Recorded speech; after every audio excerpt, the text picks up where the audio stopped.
Hello दोस्तों। तो पिछले क्लास में हम लोगों ने ईरानी आक्रमण और यूनानी आक्रमण को पढ़ लिए थे और आज की क्लास में हम लोग मौर्य समाज को पढ़ने वाले हैं, यानी मौर्य वंश को आज हम लोग पढ़ने वाले हैं।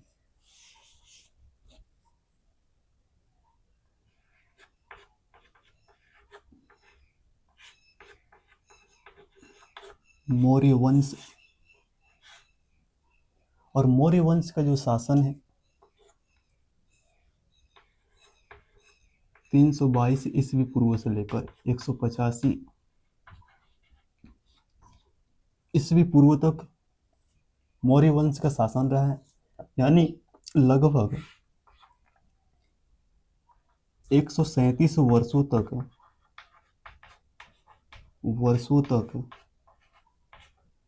मौर्यों का शासन काल रहा है। मौर्य वंश की स्थापना जो है चंद्रगुप्त मौर्य ने किया है। स्थापना जो है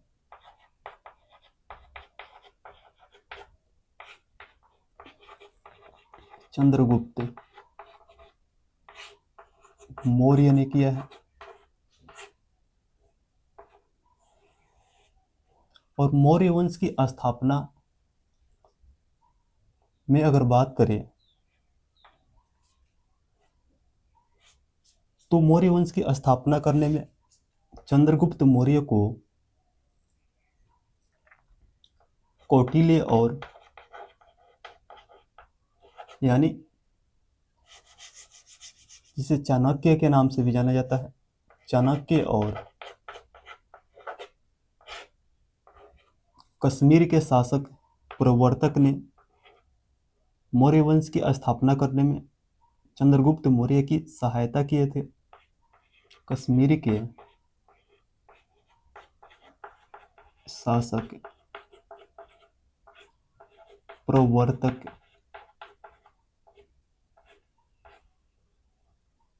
और चाणक्य की सहायता से ही चंद्रगुप्त मौर्य ने मौर्य वंश की स्थापना किया था।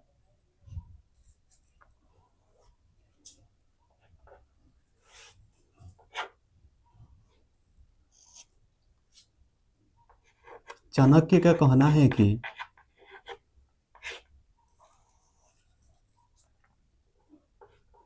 चंद्रगुप्त मौर्य जो है क्षत्रिय जाति से संबंधित थे, क्षत्रिय जाति से संबंधित थे। वहीं विशाख दत्त का मुद्रा राक्षस बताता है कि मुद्रा राक्षस से हमें यह जानकारी मिलती है कि जो चंद्रगुप्त मौर्य थे ब्रिसल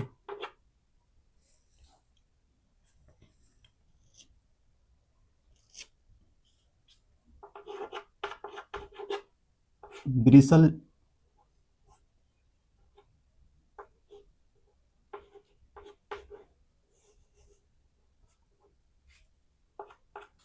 मुद्रा राक्षस में जो विशाख दत्त की एक रचना है, यानी विशाख दत्त द्वारा रचित मुद्रा राक्षस में चंद्रगुप्त मौर्य के लिए ब्रिसल शब्द का प्रयोग किया गया है। यानी विशाख दत्त ने चंद्रगुप्त मौर्य को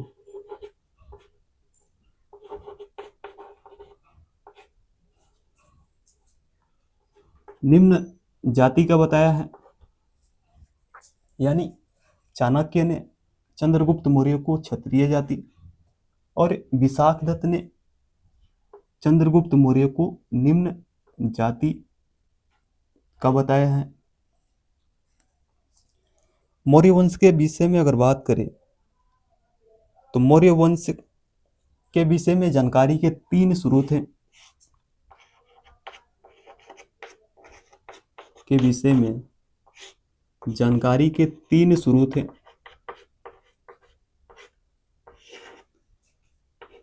पहला स्रोत है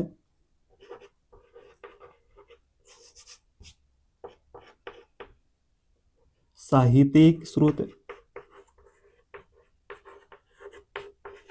साहित्यिक स्रोत,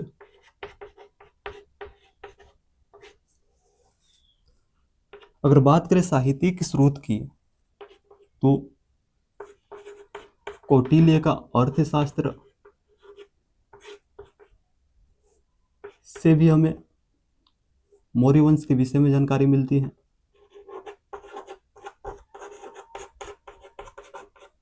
अर्थशास्त्र,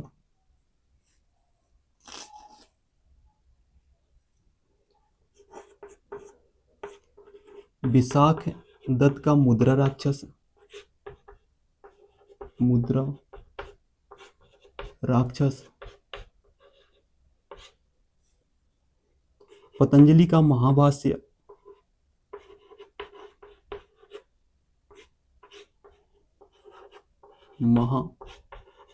महाभाष्य,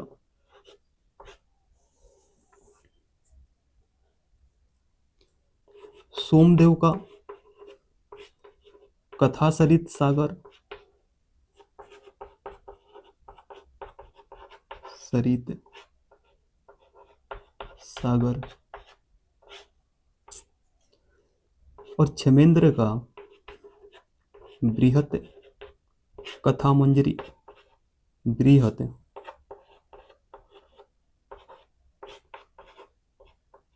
कथा मंजरी,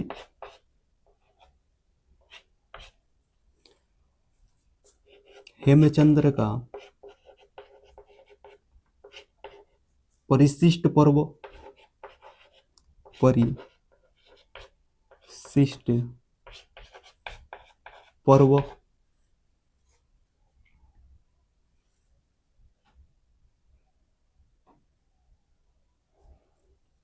और भद्रबाहु का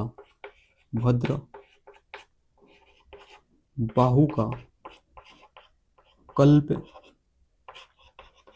सूत्र से, यानी इन सभी साहित्यों से हमें मौर्य वंश के विषय में जानकारी मिलती है। और दूसरा है विदेशी यात्रियों का विवरण, विदेशी यात्रियों के विवरण से भी हमें मौर्य वंश के विषय में जानकारी मिलती है।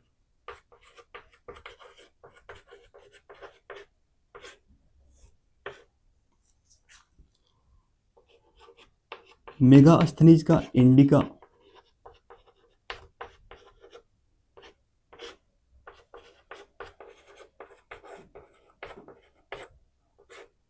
मेगास्थनीज जो थे, मेगास्थनीज सेल्यूकस निकटर के राजदूत थे जो चंद्रगुप्त मौर्य के दरबार में आए थे। तो जो मेगास्थनीज का इंडिका है, मेगास्थनीज का इंडिका से हमें मौर्यकालीन प्रशासन के विषय में जानकारी मिलता है। मौर्य कालीन प्रशासन के विषय में, प्रशासन के विषय में जानकारी जो है हमें मेगास्थनीज की इंडिका से मिलती है। और भी यात्री हैं जैसे प्लूटार्क,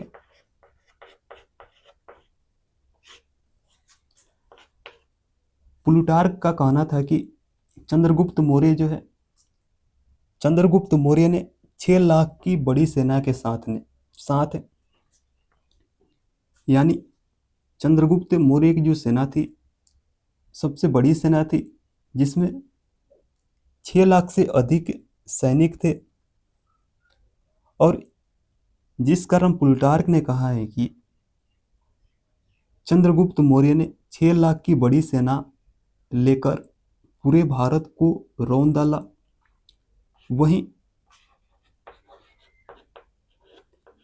एक और यात्री थे जिसका नाम था जस्टिस का कहना था कि चंद्रगुप्त मौर्य की जो मुलाकात है सिकंदर के साथ में हुआ था, यानी चंद्रगुप्त मौर्य की मुलाकात जो है सिकंदर से हुई थी।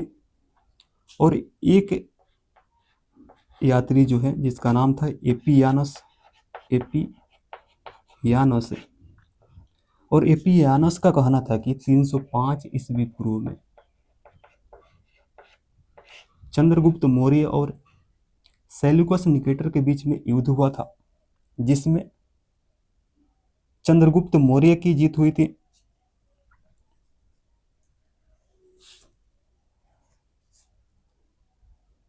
और जो प्लूटार्क हैं, प्लूटार्क ने एंड्रोकोटस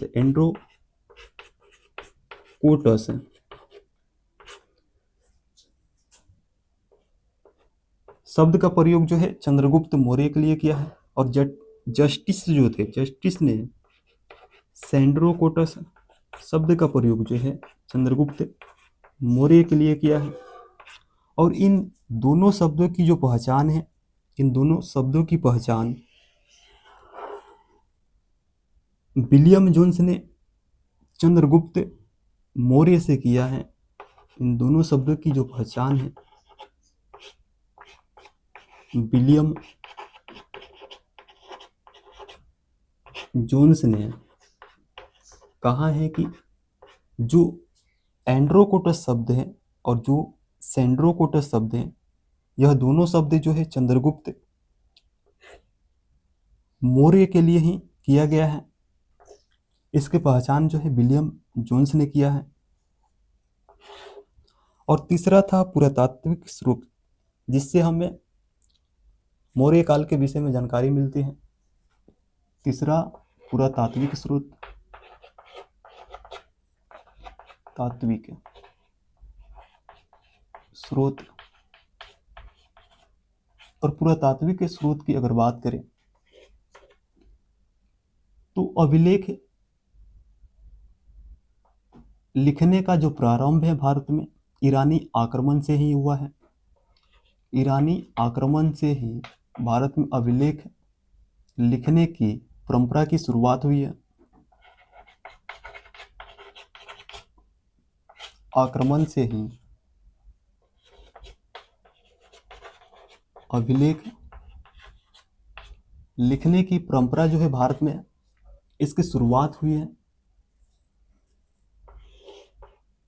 और भारत का पहला शासक जो है अशोक है, जिन्होंने अभिलेख जारी करने का काम किया।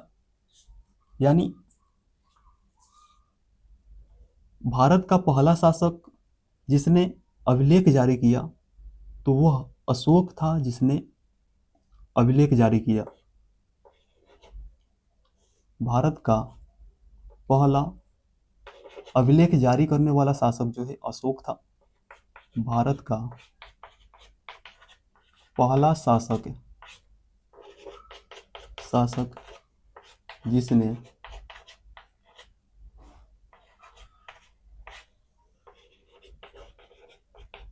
अभिलेख जारी किया तो अशोक ही सबसे पहले अभिलेख जारी किया था। और जो चंद्रगुप्त मौर्य का भवन था, चंद्रगुप्त मौर्य का भवन जो है लकड़ी का बना हुआ था।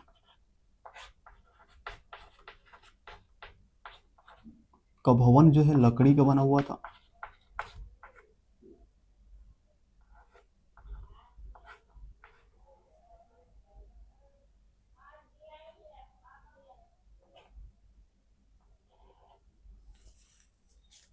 और मौर्यकालीन अगर बात करें तो मौर्यकालीन सबसे प्रमुख सिक्का जो है, मौर्यकालीन सबसे प्रमुख सिक्का जो है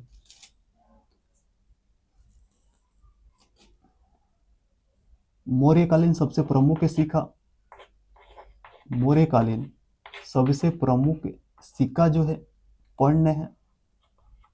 प्रमुख सिक्का पर्ण है।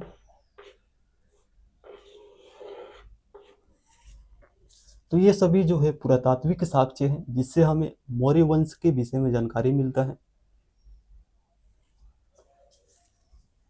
फिर अगर बात करें चंद्रगुप्त मौर्य की, तो चंद्रगुप्त मौर्य को प्रथम साम्राज्य निर्माता शासक के रूप में जाना जाता है। यानी भारत का प्रथम साम्राज्य निर्माता शासक जो है चंद्रगुप्त मौर्य था।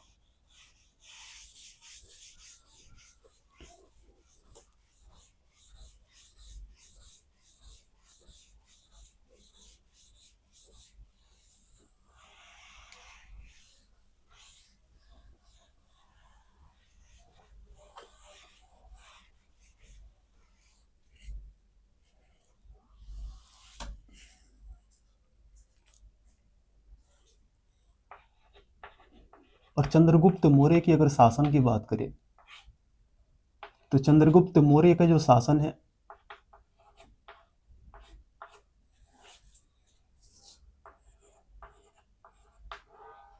322 ईस्वी पूर्व से लेकर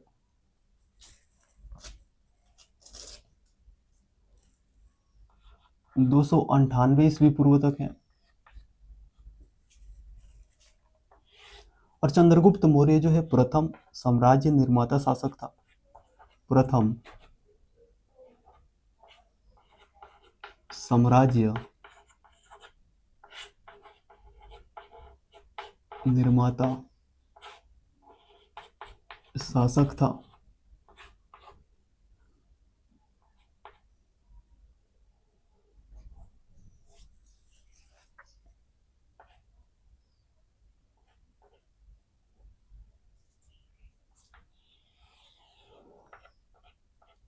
और चंद्रगुप्त मौर्य की माता का नाम मूरा था। उनकी माता का नाम मूरा था। और मूरा यानी अपनी माता के नाम पर ही इन्होंने जिस साम्राज्य का स्थापना किया था उसे मौर्य वंश कहा जाता है। और जो चंद्रगुप्त मौर्य का जन्म था 345 ईस्वी पूर्व में, इनका जन्म जो है 345 ईस्वी पूर्व में उत्तर प्रदेश के पिपली वन में हुआ था। पिपली वन में इनका जन्म हुआ था।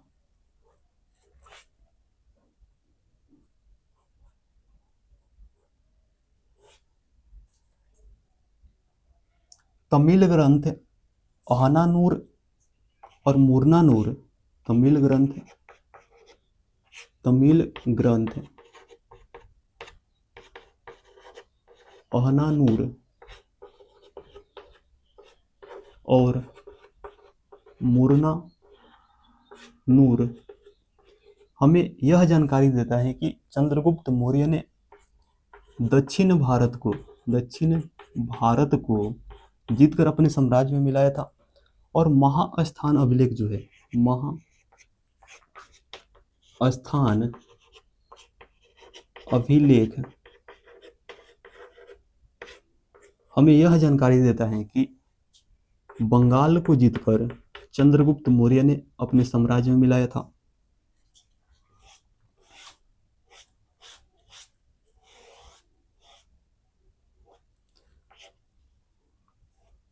और बात करें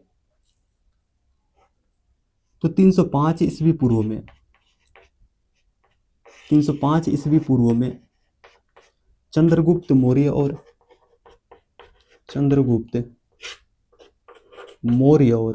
सेल्यूकस निकेटर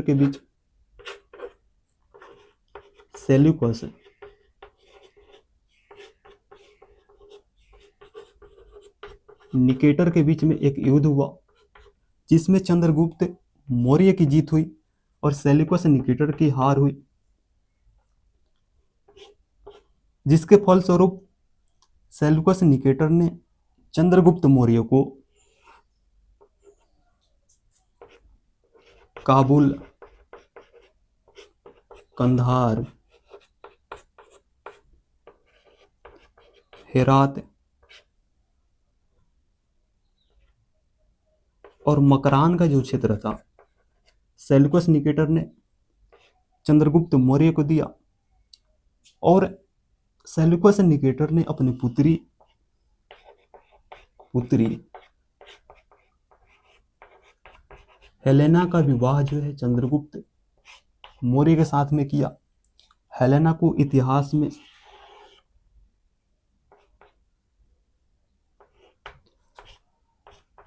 कार्नेलिया के नाम से भी जाना जाता है।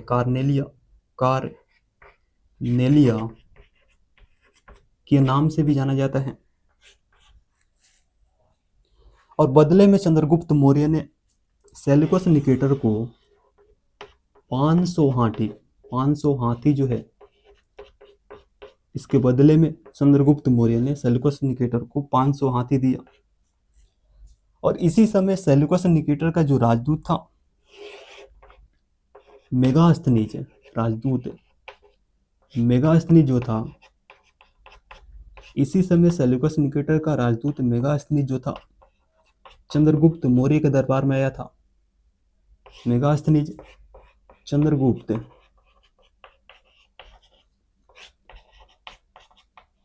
मौर्य के दरबार में आया था।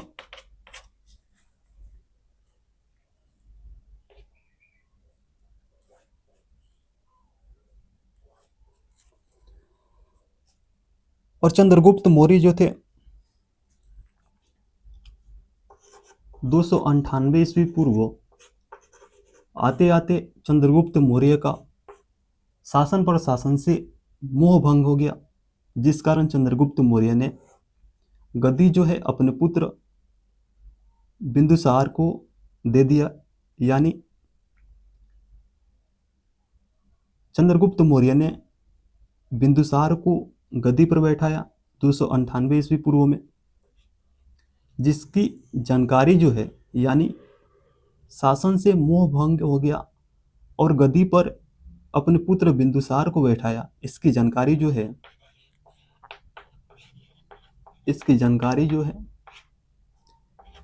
जैन ग्रंथ राजावली इसके बारे में जानकारी प्रदान करता है।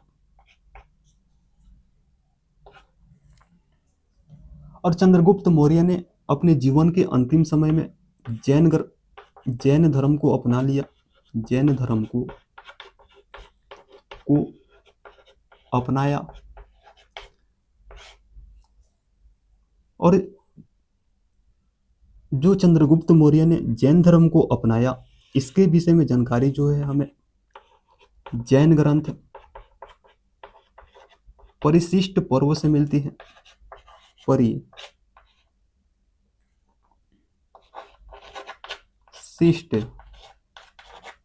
पर्व से हमें यह जानकारी मिलती है कि चंद्रगुप्त मौर्य ने अंतिम समय में जैन धर्म को अपनाया।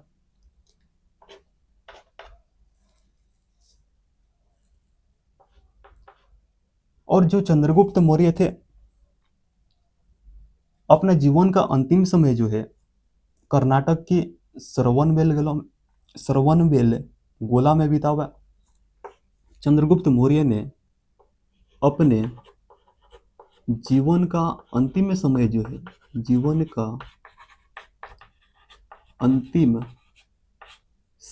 है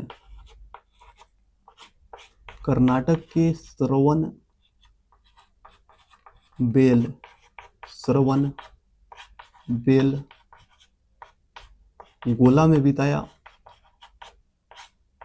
में बिताया। और यहीं से चंद्रगुप्त मौर्य ने जैन धर्म को संरक्षण भी दिया था। और कर्नाटक के श्रवणबेलगोला में ही चंद्रगुप्त मौर्य ने जैन विधि के द्वारा यानी संलेखना और संथारा विधि के द्वारा अपने प्राण को त्याग कर दिए। संलेखना या संथारा विधि के द्वारा अपने प्राण को त्याग कर दिए।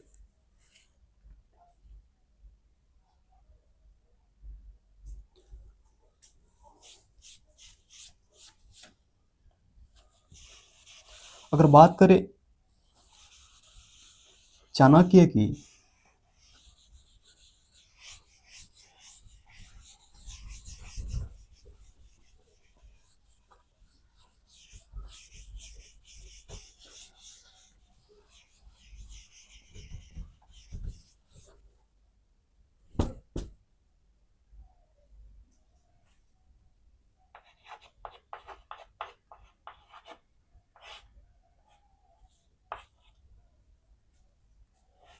तो चाणक्य को कौटिल्य के नाम से भी जाना जाता है। चाणक्य को कौटिल्य के नाम से भी जाना जाता है। और चाणक्य का बचपन का जो नाम है विष्णुगुप्त था। चाणक्य के बचपन का नाम विष्णुगुप्त था।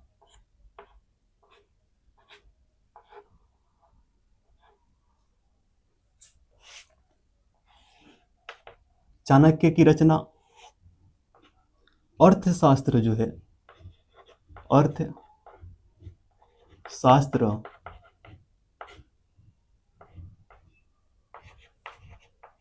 अर्थशास्त्र जो है चाणक्य की रचना है। और अर्थशास्त्र की तुलना जो है, अर्थशास्त्र की जो तुलना है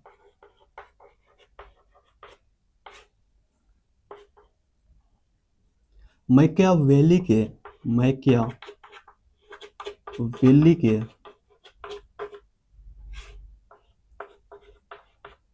द प्रिंस नामक ग्रंथ से किया जाता है। यानी अर्थशास्त्र की तुलना जो है मैकियावेली के द प्रिंस नामक ग्रंथ से किया जाता है। इसी कारण चाणक्य को भारत का मैकियावेली कहा जाता है। भारत का मैकियावेली जो है, मैकियावेली चाणक्य को कहा जाता है। और चाणक्य ने राज्य में शासन चलाने को लेकर सप्तांग सिद्धांत दिया है। राज्य में शासन चलाने को लेकर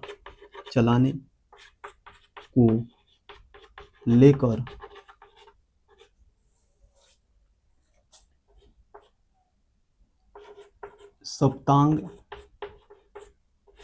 सिद्धांत जो है चाणक्य ने दिया है।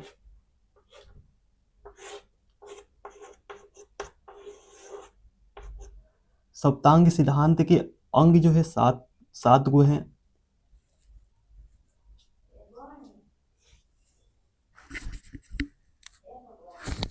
हाँ,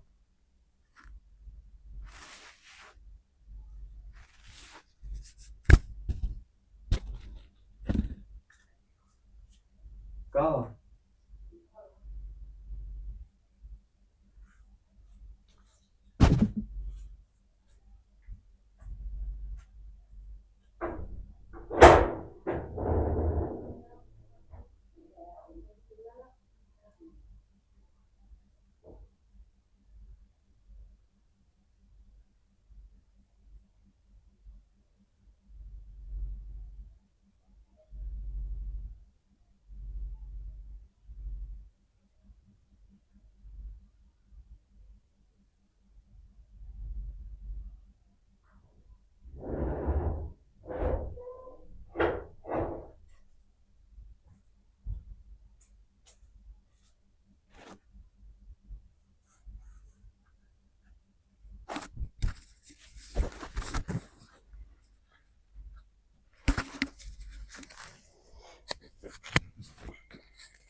तो सप्तांग सिद्धांत के अंतर्गत अगर बात करें तो सप्तांग सिद्धांत के अंतर्गत राज्य,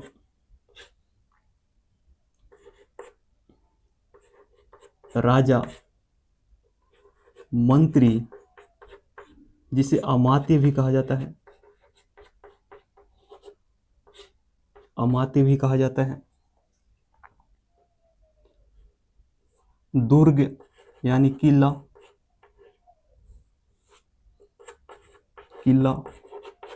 जिसे दुर्ग कहा जाता है, दंड, कोष यानी खजाना,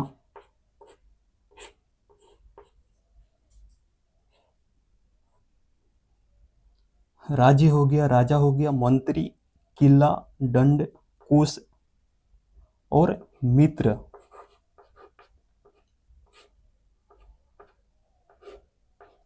यानी चाणक्य का कहना था कि अगर राज्य में शासन चलाना है तो इन सभी अंगों का होना जो है अनिवार्य है। यानी उन्होंने सप्तांग जो सिद्धांत दिया था, सप्तांग सिद्धांत के अंतर्गत राज्य, राजा, मंत्री, किला, दंड, कोष, मित्र, यानी उनका कहना था कि राज्य में शासन चलाना है तो इन सभी अंगों का होना जो है अनिवार्य है। दूसरा, तीसरा,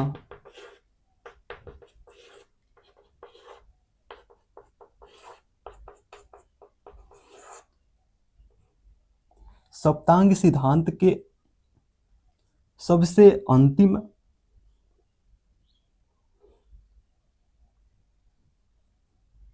अंग जो है मित्र था। सबसे अंतिम अंग जो था मित्र था। अंतिम यानी सातवां जो था, सातवां, वह मित्र था। और जो चाणक्य थे, इनका संबंध जो है तक्षशिला विश्वविद्यालय से था। चाणक्य का जो संबंध है, चाणक्य का संबंध जो है तक्षशिला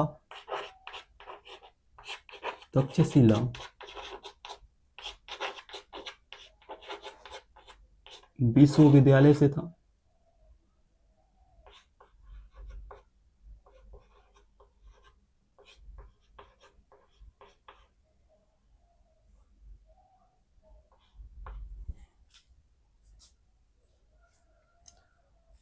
फिर अगर बात करें मेगास्थनीज की, मेगास्थनीज जो है सेल्यूकस निकेटर का राजदूत बनकर चंद्रगुप्त मौर्य के दरबार में आया था।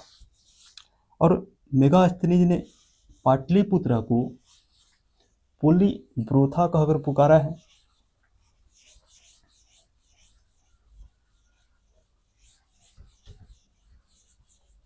और मेगास्थनीज की जो रचना है इंडिका थी, जिससे मौर्यकालीन प्रशासन के विषय में जानकारी मिलती है।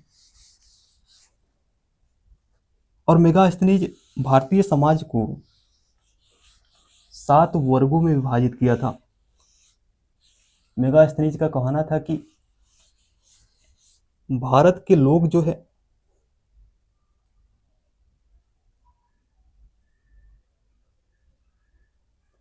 लेखन कला से अवगत नहीं थे।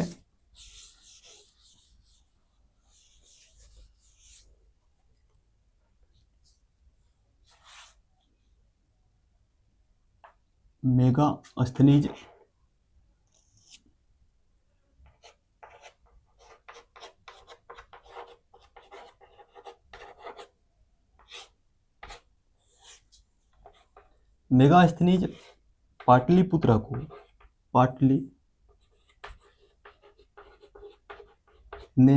पाटलिपुत्र को पोलीब्रोथा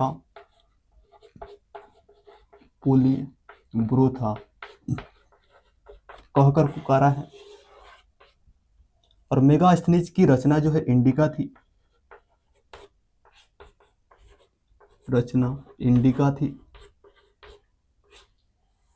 इंडिका जो है मौर्यकालीन प्रशासन के विषय में जानकारी देता है। और मेगास्थनीज का कहना था कि भारत के लोग जो है लेखन कला से अवगत नहीं थे, यानी परिचित नहीं थे। भारत के लोग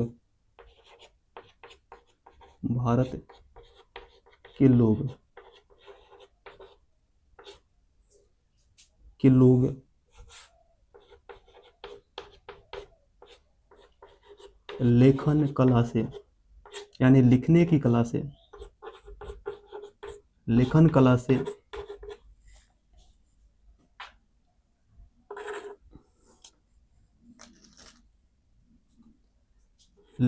से अवगत नहीं थे। और इन्होंने भारतीय समाज को 7 भागों में विभाजित किया था। भारतीय समाज को 7 भागों में विभाजित किया था। पहला था किसान, अहीर, सैनिक, निरीक्षक, सभासद,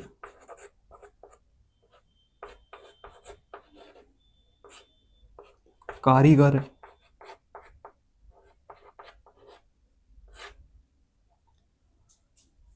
और एक छूट रहा है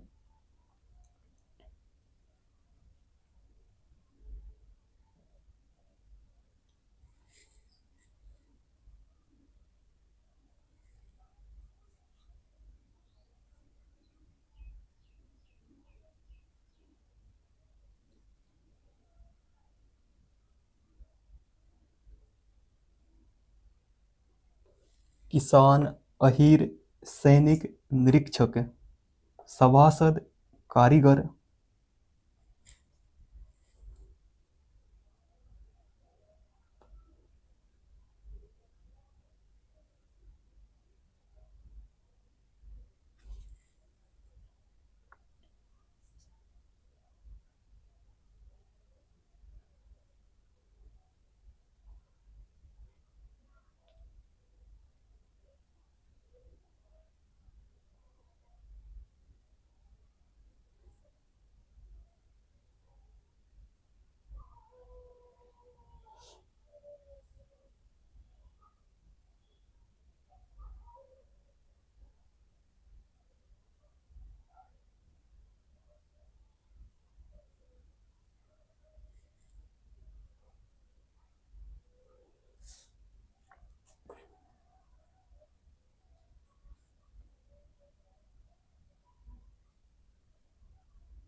व्यापारी,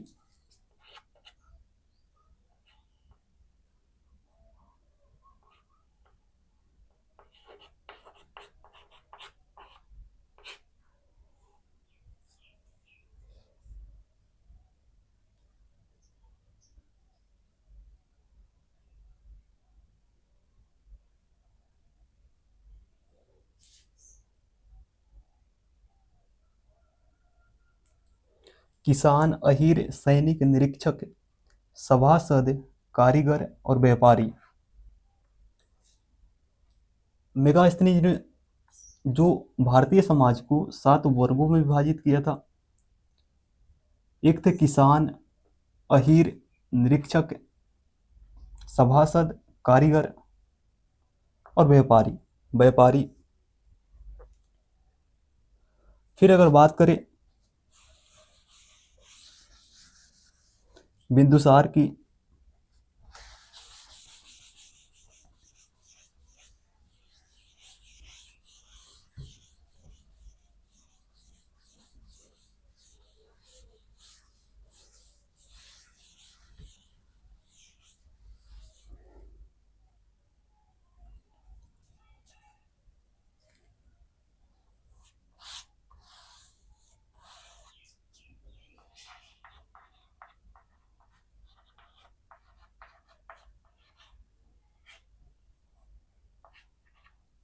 तो बिंदुसार के जो शासनकाल है 298 ईस्वी पूर्व से लेकर 273 ईस्वी पूर्व तक था।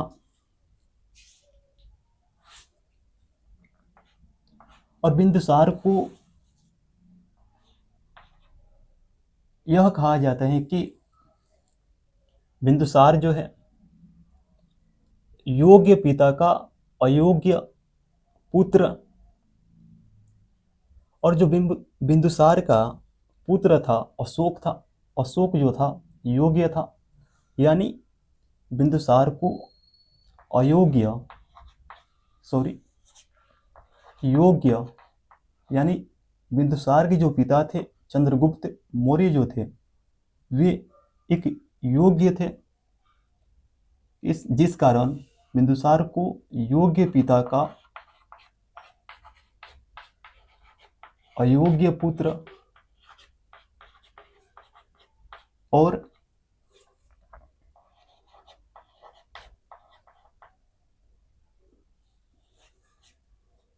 योग्य पुत्र का, यानी बिंदुसार का जो पुत्र था अशोक, वह योग्य था। योग्य पुत्र का अयोग्य पिता बिंदुसार को कहा जाता है।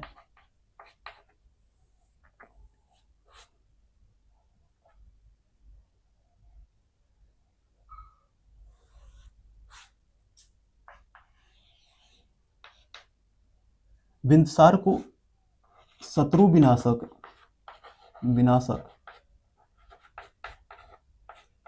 यानी अमित्र घात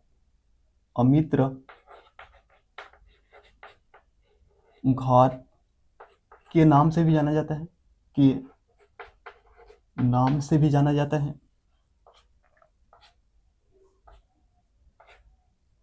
और बिंदुसार को कि अगर माता की बात करें तो बिंदुसार की माता जो है दूरधरा थी।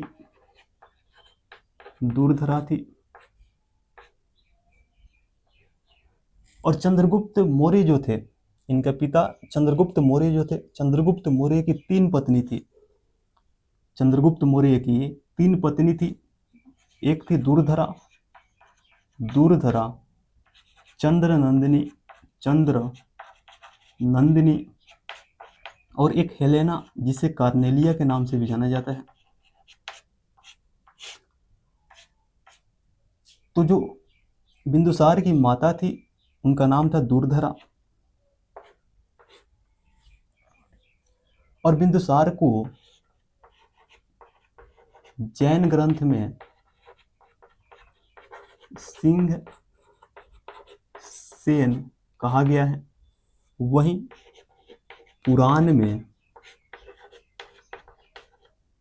बिंदुसार को भद्रसार या वारिसार कहा गया है।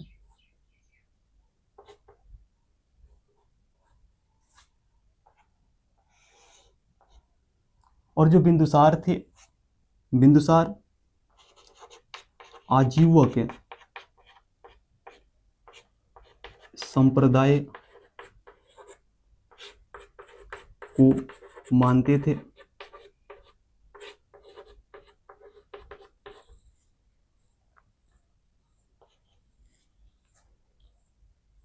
और बिंदुसार के समय ही तक्षशिला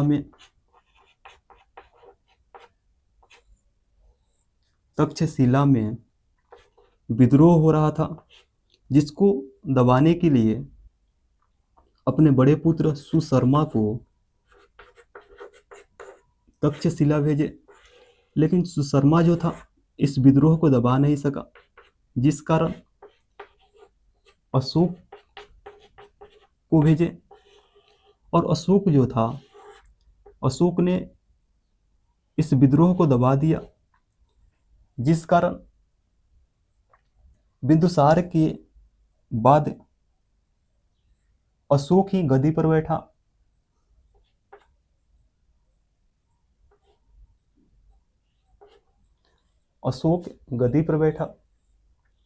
तो अब बात करेंगे अशोक की।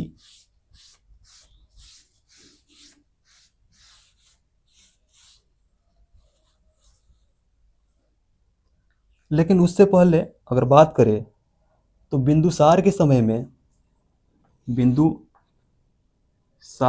में एक था सीरिया नरेश एंटियोकस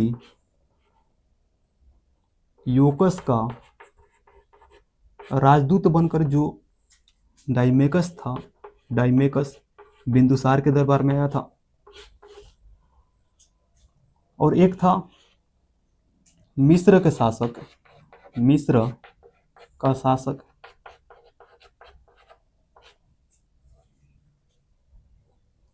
टोलमी तृतीय, या जिसे फिलाडेल्फस के नाम से भी जाना जाता है, फिलाडेल्फस के नाम से भी जाना जाता है। और मिस्र के शासक टोलमी तृतीय का जो राजदूत था डायनोसियस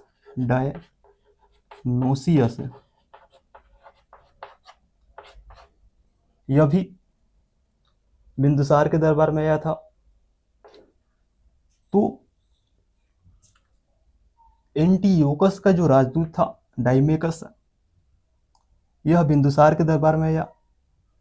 और टोलमी तृतीय यानी फिलाडेल्फस का जो राजदूत था जिसका नाम था डायनोसियस, यह भी बिंदुसार के दरबार में आया था। अब इसके बाद हम लोग बात करेंगे अशोक के।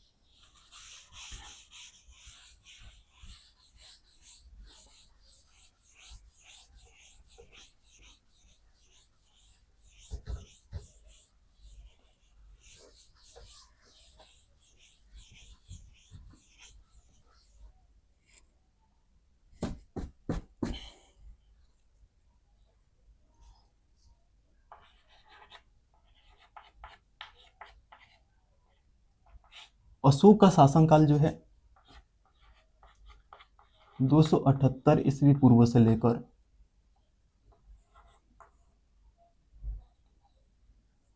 232 ईस्वी पूर्व तक रहा है।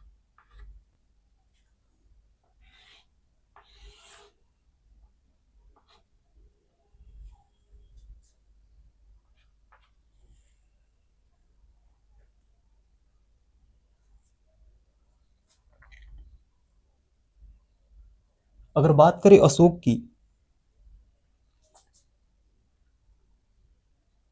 तो अशोक की माता का नाम जो था, अशोक की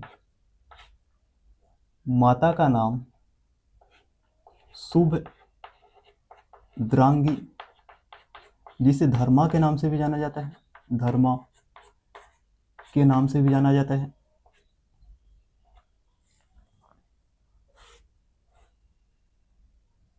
और इनका जन्म जो है 304 ईस्वी पूर्व में पाटलिपुत्रा में हुआ था। पाटलिपुत्रा में इनका जन्म हुआ था। और अशोक जो है भारत का प्रथम शासक है जिसने अभिलेख जारी किया, और अभिलेख के माध्यम से ही जनता तक अपनी आदेश को पहुंचाने का काम किया। भारत का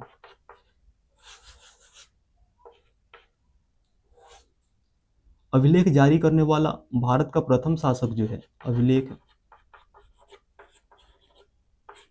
जारी करने वाला भारत का प्रथम शासक जो है अशोक है।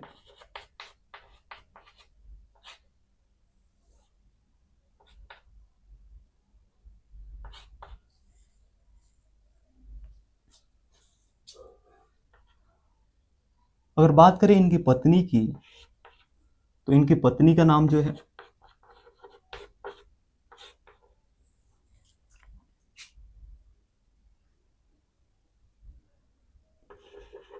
एक का नाम था असंगीता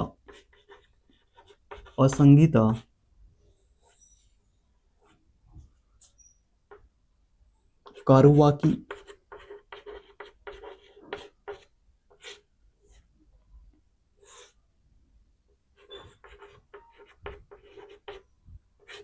तिस्य रक्षा देवी और पद्मावती ये सभी जो है इनकी पत्नी थी। लेकिन कारुवाकी के दयालुता प्रभाव के कारण अशोक जो है कारुवाकी से काफी प्रभावित है, काफी दयालु प्रभाव के कारण कारुवाकी से अशोक जो थे काफी प्रभावित थे,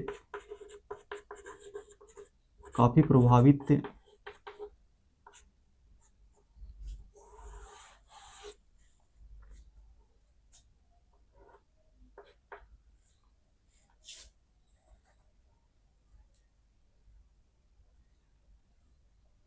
अगर बात करें अशोक के अभिलेख की,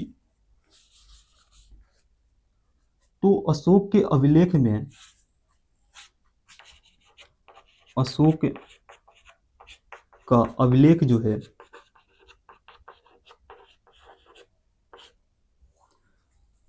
तो अशोक के अभिलेख में अशोक के लिए देवनाम प्रियदर्शी शब्द का प्रयोग जो है सबसे अधिक बार किया गया है। देवनाम प्रियदर्शी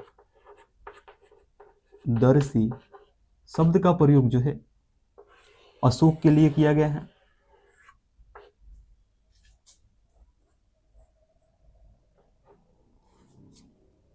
और अगर बात करें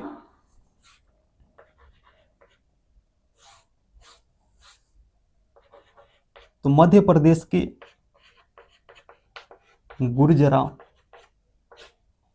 और कर्नाटक के उदयगुलम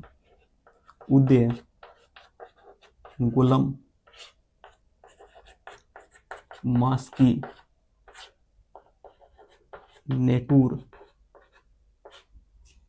यानी कर्नाटक के गुर्जरा और मध्य प्रदेश के गुर्जरा और कर्नाटक के उदयगुलम मास्की और नेटूर अभिलेख में अशोक के लिए अशोक नाम का प्रयोग किया गया है।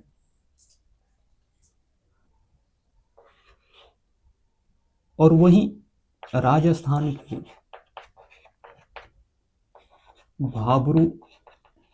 भाबरू बैराट अभिलेख में अशोक के लिए मगध सम्राट शब्द का प्रयोग जो है किया गया है।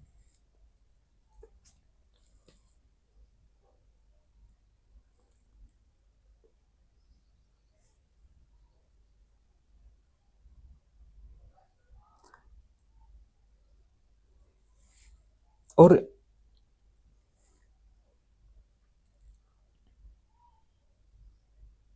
पुराणों में अशोक के लिए अशोक वर्धन शब्द आया है। अशोक के वर्धन शब्द और जैन ग्रंथ बौद्ध ग्रंथ दीपवंश में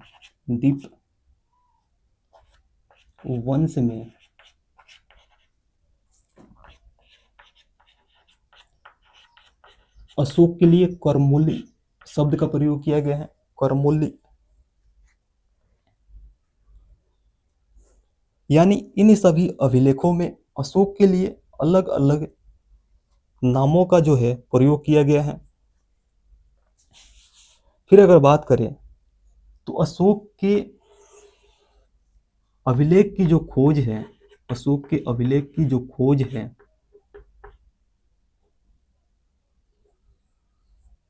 1750 ईस्वी पूर्व में 1750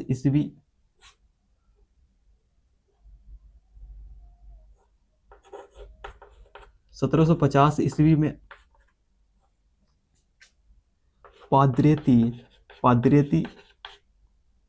पाद्रेती फैनथेलर ने किया है। पाद्रेती फैनथेलर ने अशोक के अभिलेखों की खोज किया है। वहीं अगर बात करें तो अशोक के जो अभिलेख खोजा गया था उस अभिलेख को सर्वप्रथम पढ़ने में सफलता हासिल जो है सर्वप्रथम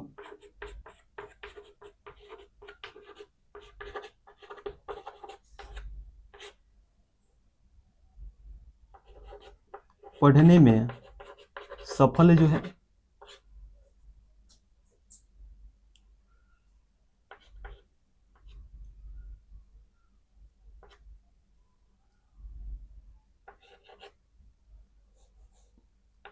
1837 ईस्वी में, यानी अशोक के अभिलेखों को सर्वप्रथम 1837 ईस्वी में जेम्स प्रिंसेप ने पढ़ा था।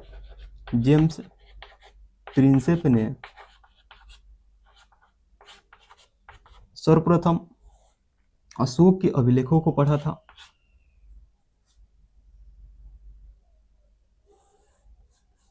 सर्वप्रथम पढ़ा था जेम्स प्रिंसेप ने, और जेम्स प्रिंसेप जो है सर्वप्रथम जेम्स प्रिंसेप ने ही ब्रह्मी लिपि को भी पढ़ने वाला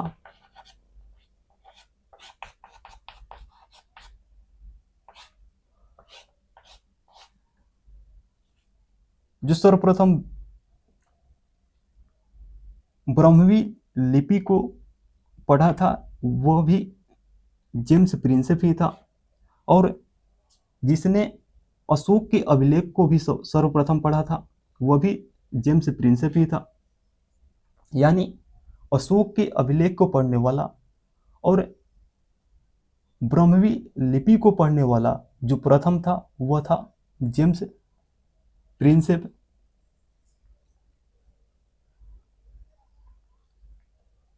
फिर अगर बात करें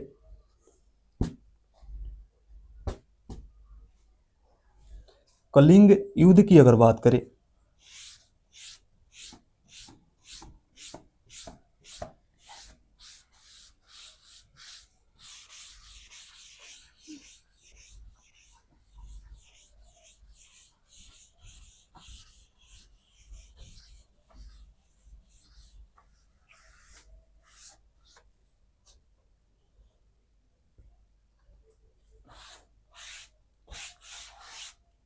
कलिंग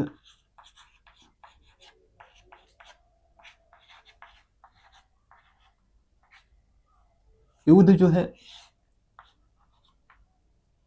अशोक के राज्याभिषेक के 8वें वर्ष हुआ था, यानी 261 ईस्वी पूर्व में। और जो अशोक का राज्याभिषेक था, राज्याभिषेक, अशोक का राज्याभिषेक जो है 269 ईस्वी पूर्व में हुआ था। यानी अशोक के राज्याभिषेक के 8वें वर्ष जो है 8वें वर्ष कलिंग युद्ध हुआ था। कलिंग युद्ध जो है कलिंग के शासक, कलिंग युद्ध के समय कलिंग के जो शासक थे नंदराज थे, नंदराज। और कलिंग की जो राजधानी थी कोसली थी। कलिंग की राजधानी जो है कोसली थी, कोसली थी।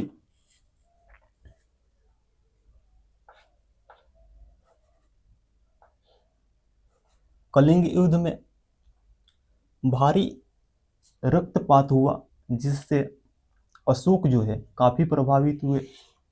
भारी रक्तपात हुआ, यानी कलिंग युद्ध के समय हजारों लोग मारे गए, खून की नदियां बही, जिस कारण अशोक ने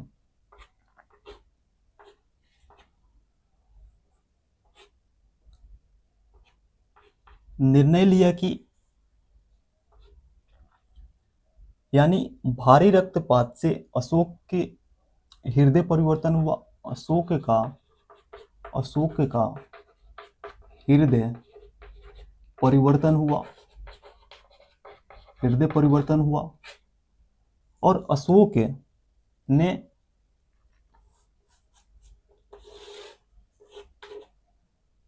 युद्ध नीति को त्याग करके अशोक ने युद्ध नीति को त्याग करके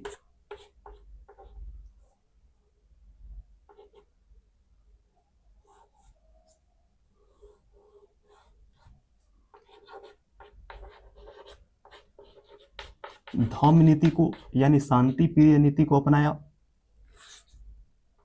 यानी अगर बात करें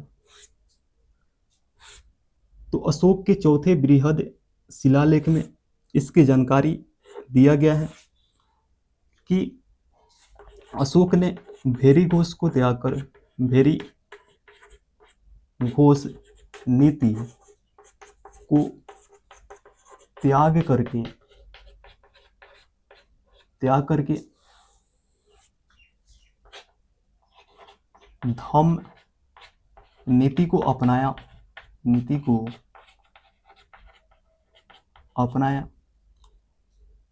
इसके बारे में जो जानकारी है अशोक के चौथे बृहद शिलालेख में देखने को मिलती है। देखने को मिलती है।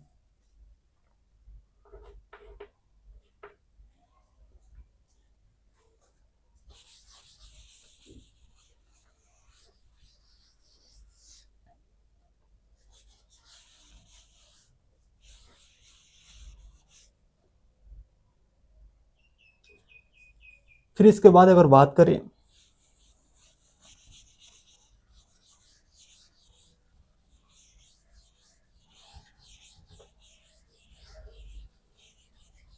अशोक की धर्म नीति की अगर बात करें या धार्मिक जीवन की अगर बात करें, अशोक के धार्मिक जीवन की अगर बात करें, अशोक के धार्मिक जीवन की अगर बात करें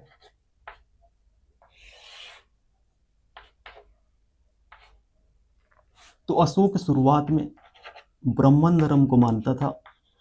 अशोक शुरुआत में ब्राह्मण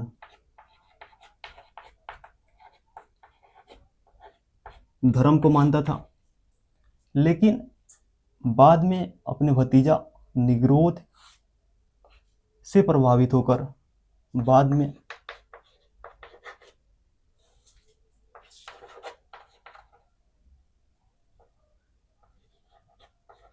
अपने भतीजा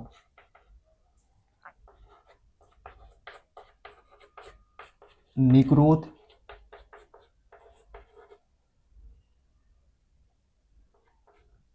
से प्रभावित होकर अशोक ने बौद्ध धर्म को अपना लिया। बौद्ध धर्म को अपनाया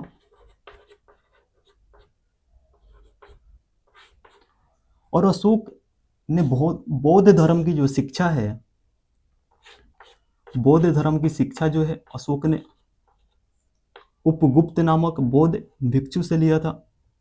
बौद्ध धर्म की शिक्षा जो है, बौद्ध धर्म की शिक्षा उपगुप्त नामक बौद्ध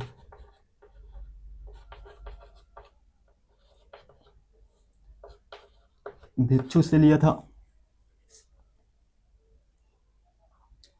और अशोक ने बौद्ध धर्म के प्रचार प्रसार करने हेतु इन्होंने अलग अलग क्षेत्र में अपना अलग अलग दूत मंडल को भेजा। यानी अशोक ने बौद्ध धर्म का अंतर्राष्ट्रीयकरण किया।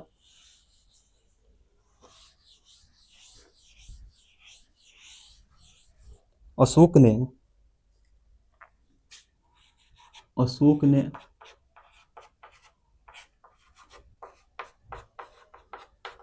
बौद्ध धर्म का अंतर्राष्ट्रीयकरण किया।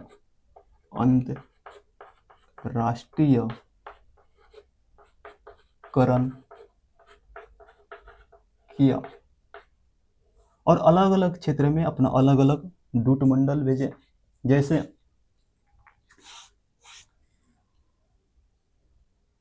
महेंद्र और संघमित्रा को महेंद्र और संघमित्रा को श्रीलंका में बौद्ध धर्म के प्रचार करने के लिए भेजा। श्रीलंका में महाधर्म रक्षित को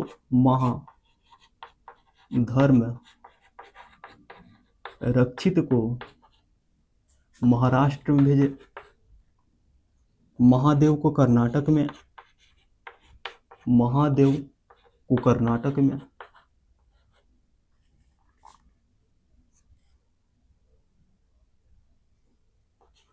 मंझिम को हिमालयी देशों में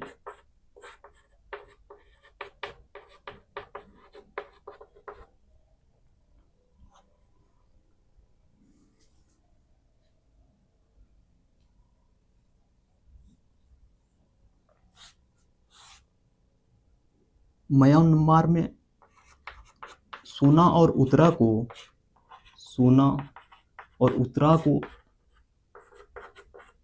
सुवर्ण भूमि यानी म्यांमार में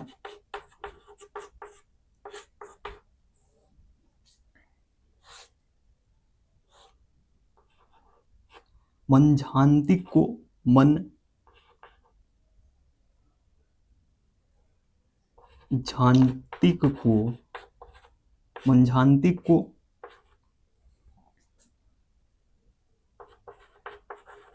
काबुल और कंधार में और महारक्षित को यनम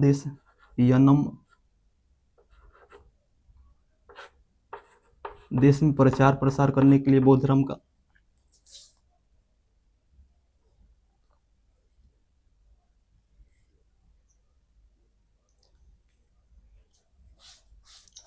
अशोक ने भले ही बौद्ध धर्म को अपना लिया था, लेकिन अधिकतर अभिलेखों में अशोक के लिए देवनाम प्रियदर्शी शब्द का प्रयोग किया गया है, जिससे यह मालूम चलता है कि अशोक ने बौद्ध धर्म को अपनाने के बाद में भी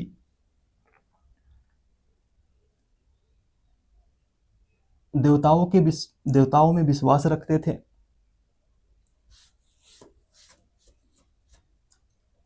फिर अगर बात करें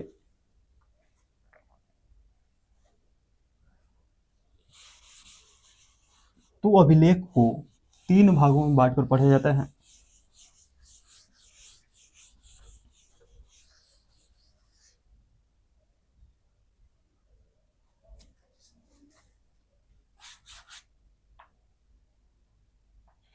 अभिलेख को 3 भागों में बांटकर पढ़ा जाता है। एक है शिलालेख,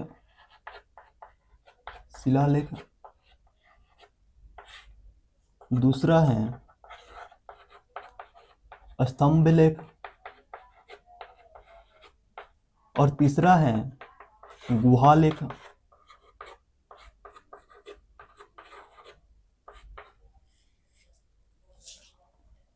शिलालेखों की संख्या जो है, अगर बात करें तो शिलालेख को 2 भागों में बांटकर पढ़ा जाता है। एक है बृहद शिलालेख और दूसरा लघु शिलालेख। बृहद शिलालेखों की संख्या जो है 14 है और लघु शिलालेखों की संख्या अनेक है, लेकिन प्रमुख लघु शिलालेखों को देखेंगे। स्तंभ शिलालेखों की संख्या 7 है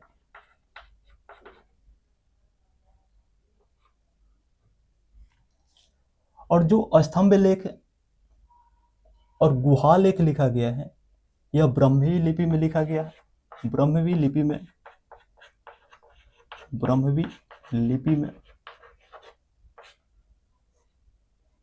अशोक के जो अधिकतर अभिलेख थे वे भारत से मिले हैं। अधिकतर अभिलेख जो है अशोक के भारत से मिला है।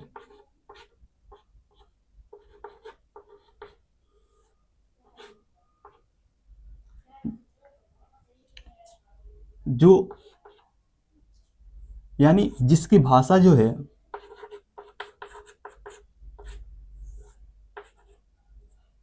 ब्रह्मवी और प्राकृत हैं, यानी जो भारत से अभिलेख मिले हैं उसकी भाषा जो है ब्रह्मवी और प्राकृतिक भाषा में थे।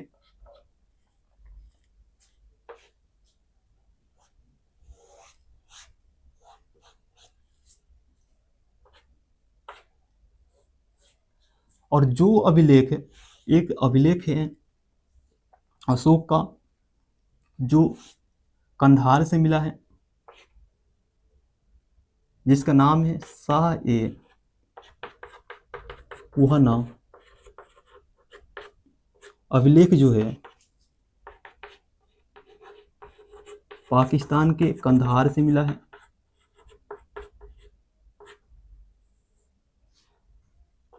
और इसकी भाषा जो है,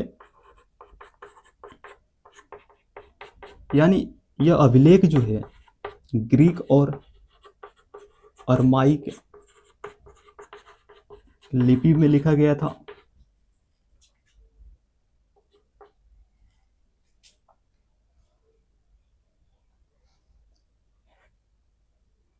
अगर बात करें बृहद शिलालेख की,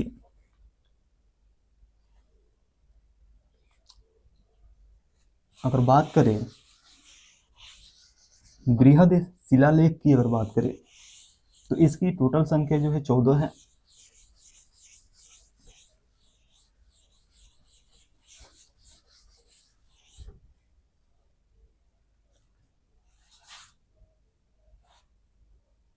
बृहद शिलालेख और बृहद शिलालेखों की संख्या जो है 14 है। पहला बृहद शिलालेख जो है इस पर अशोक ने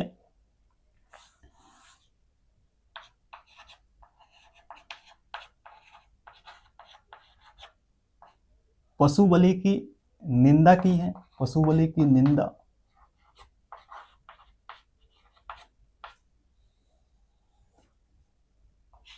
और सर्वप्रथम पाटलिपुत्रा में पशु बलि पर रोक लगाया था। सर्वप्रथम पहली बार पाटलिपुत्रा में पशु बलि पर रोक लगाया गया। पाटलिपुत्रा में पशु बलि पर रोक लगाया गया।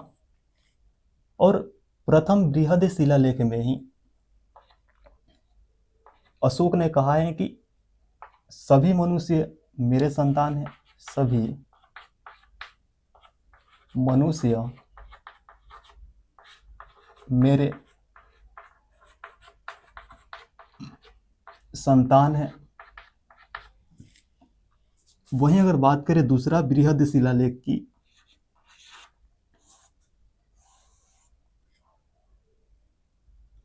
तो दूसरा बृहद शिलालेख में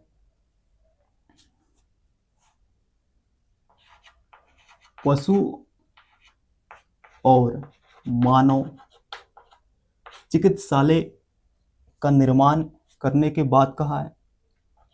मानव चिकित्सालय की निर्माण की बात कही गई है। और साथ ही साथ दक्षिण भारत के राज्य जो है चेर, चोल, पांड्य का भी उल्लेख जो है दूसरे बृहद शिलालेख में किया गया है। पांड्य। वहीं अगर बात करें तीसरा बृहद शिलालेख की, तो तीसरे बृहद शिलालेख में अशोक ने कहा है कि अशोक ने अपने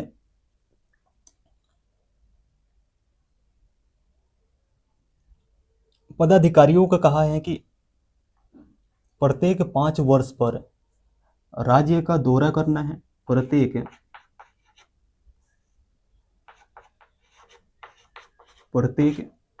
5 वर्ष पर राज्य का दौरा करना है।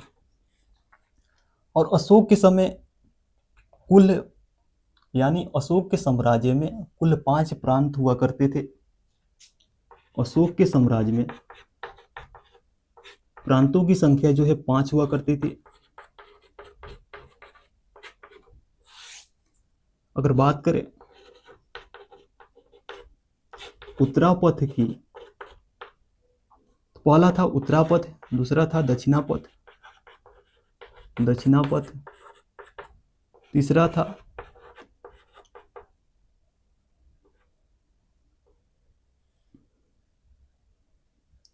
मध्य प्रांत, चौथा था कलिंग और पांचवा था अवंती। उत्तरापथ की जो राजधानी थी तक्षशिला थी, तक्षशिला।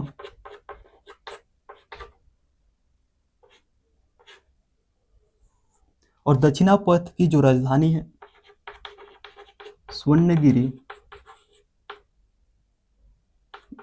स्वर्णगिरी थी।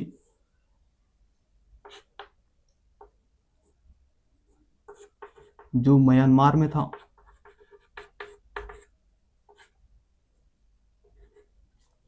और मध्य प्रांत की जो राजधानी है पाटलिपुत्रा थी, पाटलिपुत्रा। कलिंग की राजधानी जो है तोसली थी, तोसली। और अवंती की राजधानी जो है उज्जैन थी। तो अशोक के ये 5 प्रांत थे, अशोक के साम्राज्य के ये 5 प्रांत थे।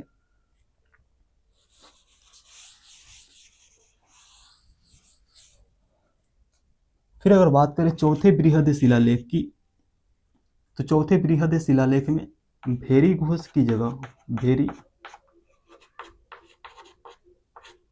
घोष की जगह धम्म घोष की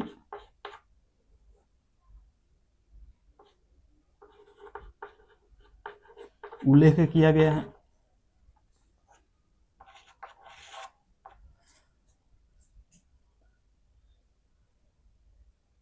और पांचवा जो बृहद शिलालेख है, पांचवा बृहद शिलालेख में धर्म महामात्र की, धर्म महामात्र की नियुक्ति की बात की गई है, नियुक्ति की बात की गई है। छठा बृहद शिलालेख में आत्मनियंत्रण की शिक्षा की बात कही गई है, आत्मनियंत्रण की शिक्षा की बात कही गई है। सातवां बृहद शिलालेख में धार्मिक सहिष्णुता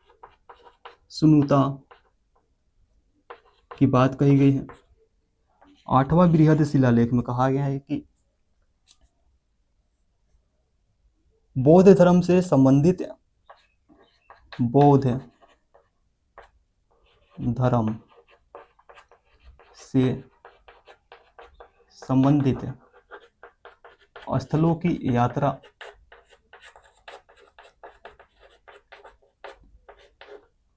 जो अशोक ने किया था उसका उल्लेख जो है 8वें बृहद शिलालेख में किया गया है। 9वें बृहद शिलालेख में लोक कल्याण, लोक कल्याण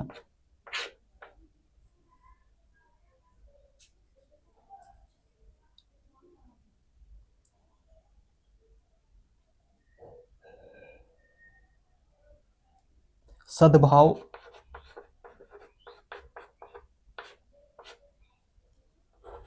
और नैतिक सदाचार, और इसी में सच्चा धर्म का भी उल्लेख किया गया है, सच्चा धर्म के बारे में बताया गया है। और 10वां बृहद शिलालेख में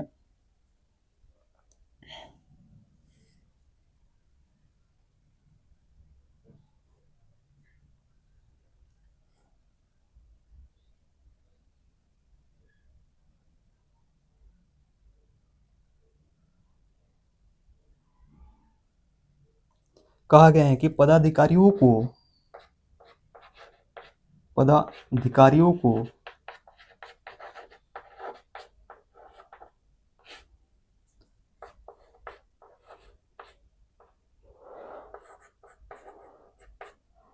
प्रजा के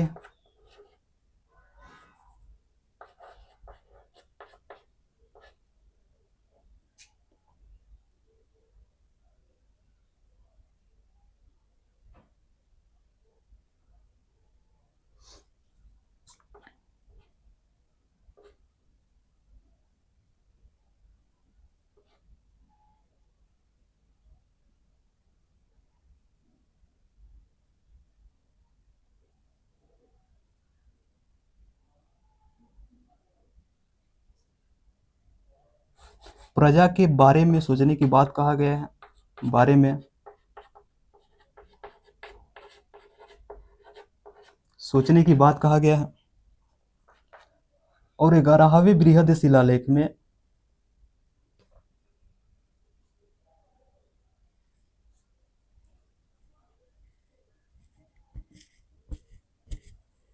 धम्म नीति का उल्लेख किया गया है।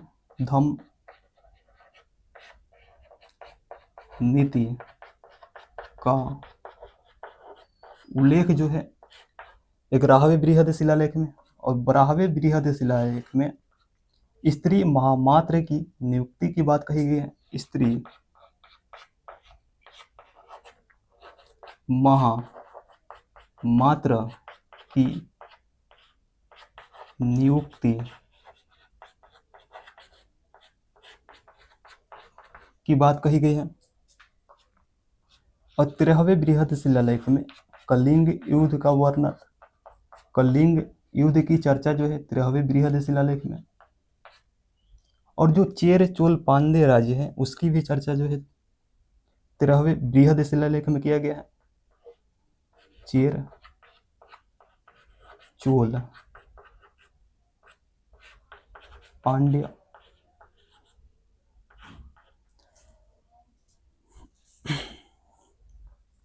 और 14वां जो बृहद शिलालेख में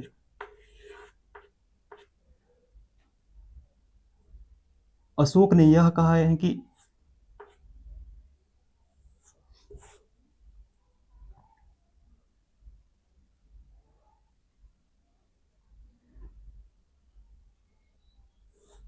प्रजा को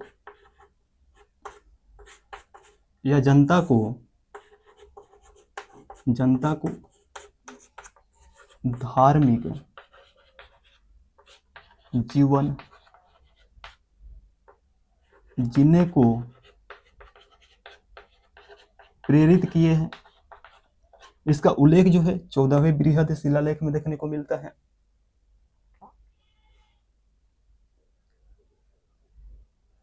और जो अशोक का राजधानी था पाटलिपुत्रा, वहां से कोई भी अभिलेख जो है प्राप्त नहीं हुआ है। अशोक की राजधानी पाटलिपुत्रा से, अशोक की राजधानी पाटलिपुत्रा से कोई भी अभिलेख जो है प्राप्त नहीं हुआ है। अभिलेख जो है प्राप्त नहीं हुआ है।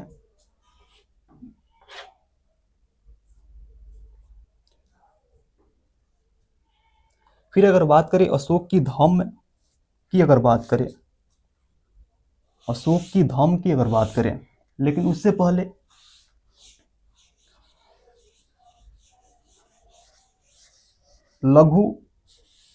प्रमुख लघु शिलालेख को देख लेते हैं। प्रमुख है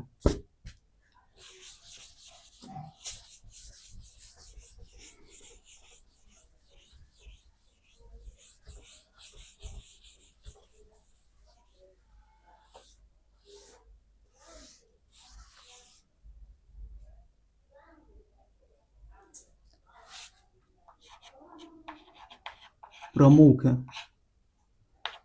लघु शिलालेख।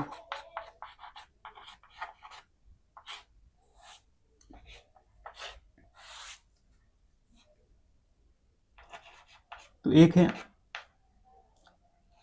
शहबाजगढ़ी,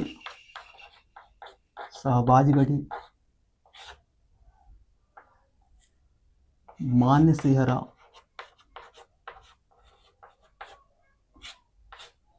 कालसी,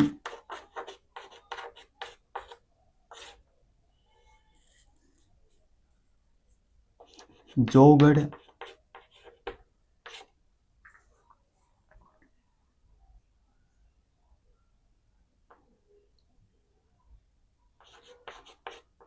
सुपारा,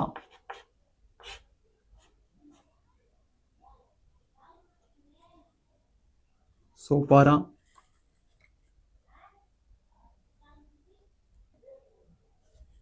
एरेगुडी,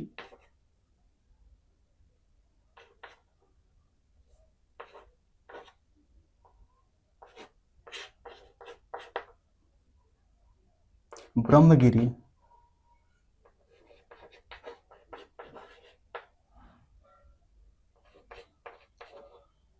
गंजाम,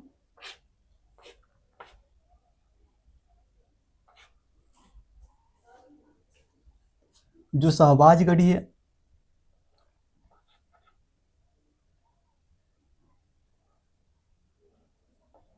यह पाकिस्तान के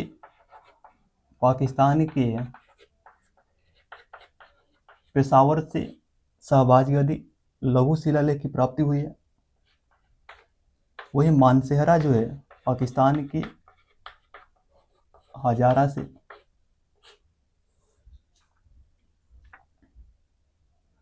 कालसी जो है देहरादून से, जौगढ़ उड़ीसा से, सोपारा जो है महाराष्ट्र, एरेगुडी आंध्र प्रदेश, ब्रह्मगिरी कर्नाटक और गंजाम जो है उड़ीसा से।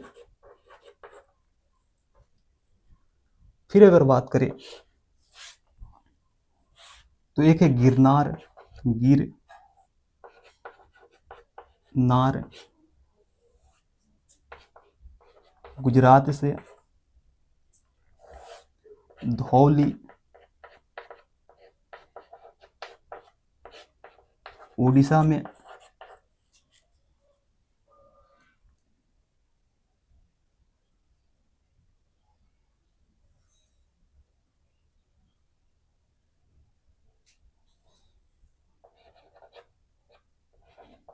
अरोरा उत्तर प्रदेश के मिर्जापुर में,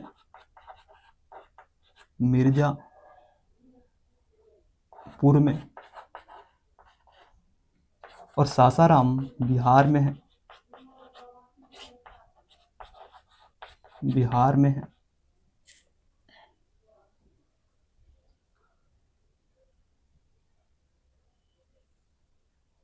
और जो शहबाजगढ़ी और मानसेहरा लघु शिलालेख है इसकी भाषा जो है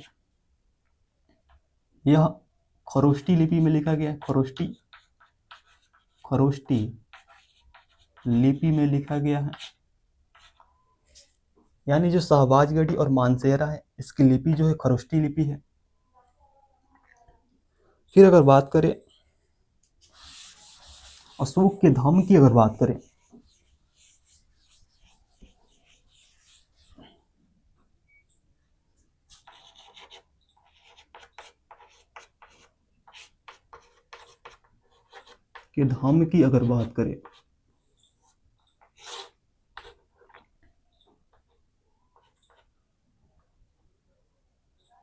यानी अशोक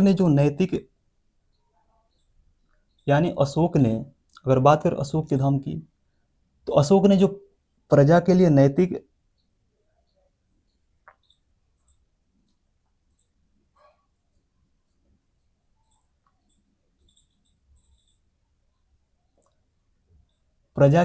उत्थान के लिए जो अशोक ने नियम कानून बनाया है उसी को अशोक का धाम कहा जाता है। यानी अशोक ने प्रजा के नैतिक उत्थान के लिए जिन नियम कानून का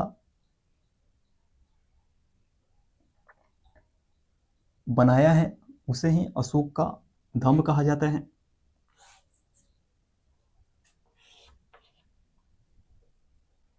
और अशोक ने धम्म की जो परिभाषा है, धम्म की परिभाषा जो है,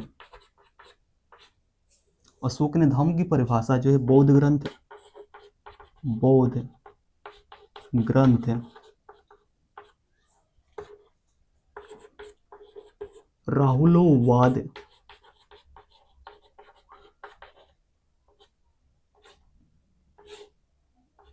सूत्र से लिया है।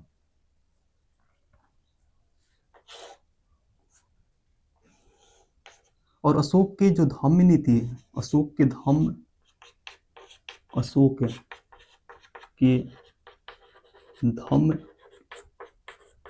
नीति का उल्लेख जो है 11वें बृहद शिलालेख में किया गया है। 11वें बृहद शिलालेख में किया गया है। और अशोक के जो धम्म है, इसका मूल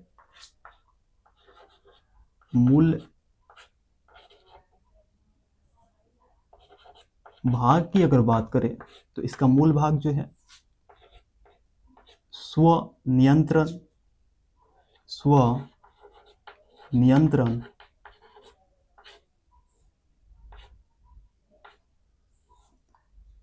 या आत्मनियंत्रण, इसका मूल भाग है। फिर इसके बाद अगर बात करें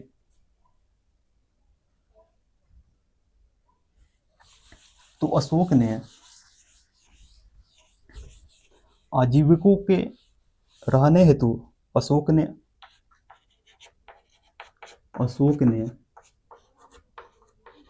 आजीविकों, जो आजीवक संप्रदाय के संत थे, आजीवक संप्रदाय के संतों को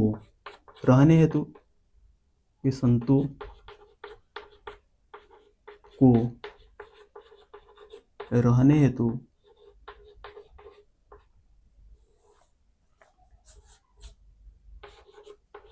जहानाबाद के बराबर की पहाड़ी में 4 गुफाओं का निर्माण करवाया था। एक था कर्ण चौपार,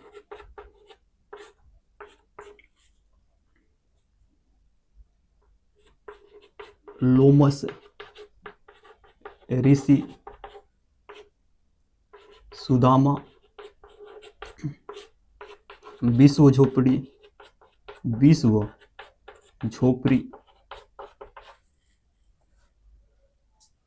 फिर इसके बाद अगर बात करें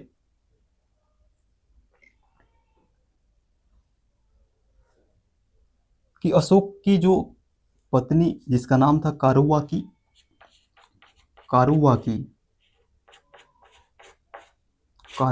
को दान देते हुए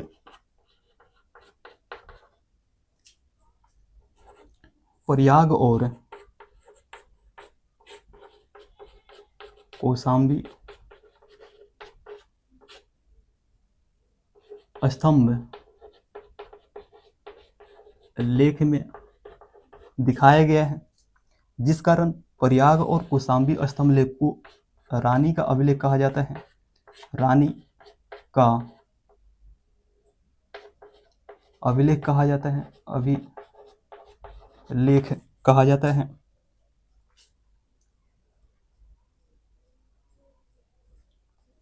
फिर अगर बात करें तो अशोक का जो एक अभिलेख था उत्तर प्रदेश के मेरठ में स्थित था, और एक था हरियाणा के टोपरा में,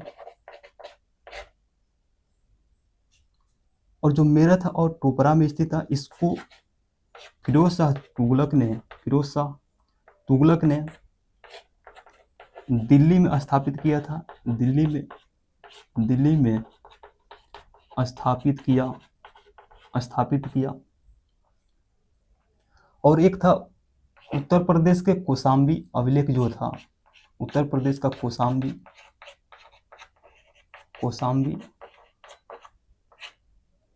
अभिलेख जो था, इसको अकबर ने इलाहाबाद में स्थापित किया था। इलाहाबाद में स्थापित किया।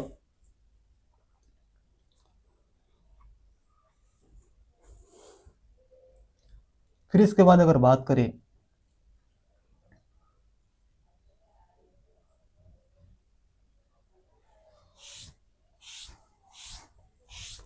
तो अशोक का जो निधन है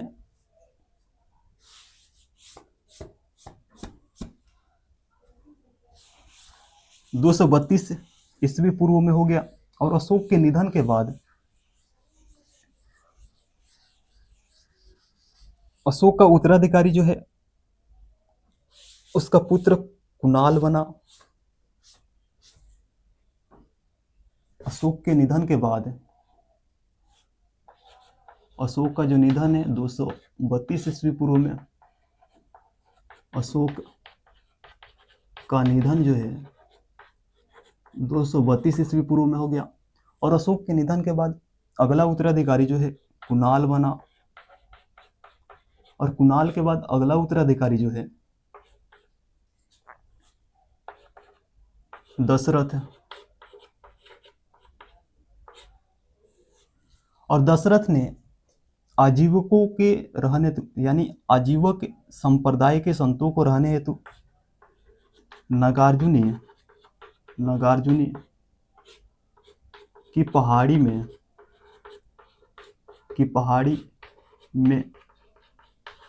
3 गुफा का निर्माण करवाया था। और जो मौर्य वंश का अंतिम शासक था बृहद्रथ था। अंतिम शासक जो था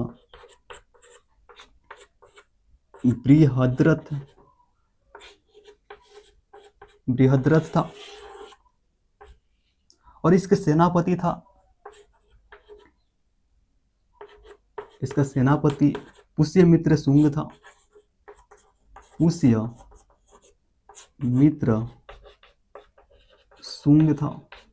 और पुष्यमित्र शुंग ने बृहद्रथ की हत्या कर दिया।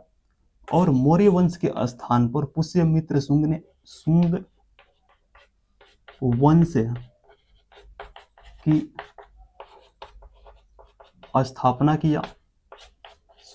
की स्थापना किया।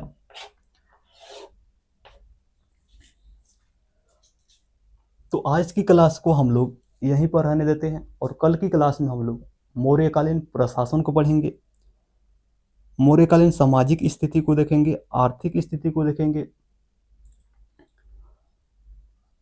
प्रशासनिक स्थिति, मौर्य साम्राज्य का पतन कैसे हुआ उसको देखेंगे। फिर इसके बाद यह चैप्टर जो है समाप्त हो जाएगा।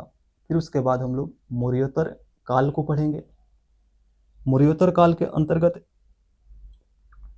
शुंग, सातवाहन, कर्ण, सातवाहन, फिर उसके बाद हिंद यवन शासक, पहलव, कुषाण, इन सभी राजवंशों को हम लोग मौर्योत्तर काल में पढ़ेंगे। तो चलिए क्लास को आज यहीं तक रहने देते हैं और कल की क्लास में हम लोग मौर्यकालीन प्रशासन को देखेंगे। तो चलिए मिलते हैं कल की क्लास में। जय हिंद दोस्तों।